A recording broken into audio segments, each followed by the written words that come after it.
आज के इस भौतिकवाद के अंदर जो पति पत्नी के अंदर जो एक सामंजस्य नहीं बैठ पा रहा है, रात दिन चिक चिक लड़ाई, टेंशन, चिंता और दुख भरा जीवन जीने पर जो है विवश हो रहे हैं सभी।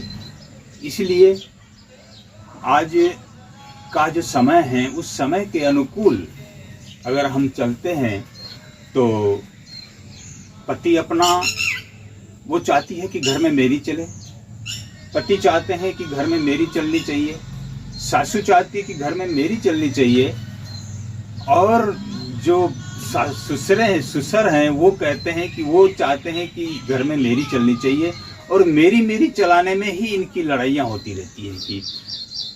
और घर के अंदर अगर बैलेंस बनाए रखना है तो जीवन के अंदर सत्संग होनी चाहिए, और बैलेंस जब बना रहेगा तो ही हम एक अच्छा जीवन जी सकते हैं, एक अच्छा जीवन को चरितार्थ कर सकते हैं।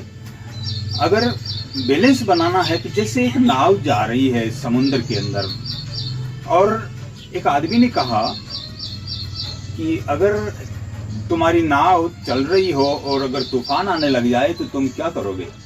तो उस नावड़िए ने कहा कि मैं लंगर डाल दूंगा। उसने कहा कि अगर मान लो दोबारा फिर तूफान आ गया तो तुम क्या करोगे? बोले मैं फिर लंगर डाल दूंगा। तो उसने फिर तीसरी बार कहा कि अगर तीसरी बार फिर तूफान आ गया तो फिर क्या करोगे? तो मैं फिर लंगर डाल दूंगा। तब उस यात्री ने नावड़िए से कहा कि इतने सारे लंगर लाओगे कहाँ से? तो उस नावड़िए ने कहा जिधर से तुम्हारे तूफान आएंगे उधर से हमारे लंगर भी आ जाएंगे।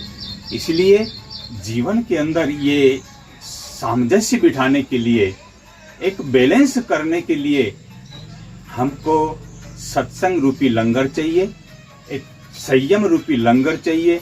अगर ये संयम रूपी लंगर हमारे जीवन के अंदर हैं तो फिर ये लड़ाई झगड़ा नहीं हो सकता है, ये चिक चिक नहीं हो सकती है, और एक दूसरे का जो मन मुटाव है ये खत्म हो सकता है। क्योंकि और इसी के कारण तो ये माने जो जिसकी शादियां होने के बाद में जो है रिश्ते बिखर जाते हैं, टूट जाते हैं, और टूटने का मूल कारण यह है कि वो अपनी अपनी चलाने में ही ये रिश्ते टूटते हैं।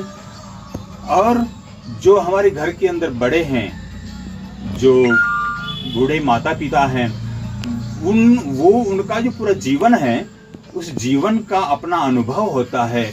अगर हम उनके अनुसार चलें, उनके अनुसार अगर हम चलते हैं तो हमारा जीवन एक अच्छा हो सकता है, हमारा जीवन सुरम्य हो सकता है और शांतिप्रद जीवन जी सकते हैं। लेकिन हम बड़ों की नहीं मानते हैं, जिन्होंने जीवन को जिया है, जिन्होंने अपने जीवन का पूरा अनुभव प्राप्त किया है, उसकी हम मानते नहीं, और हम अपनी मनाने के लिए ही माने ये चिक चिक हो जाती है, लड़ाइयाँ हो जाती है।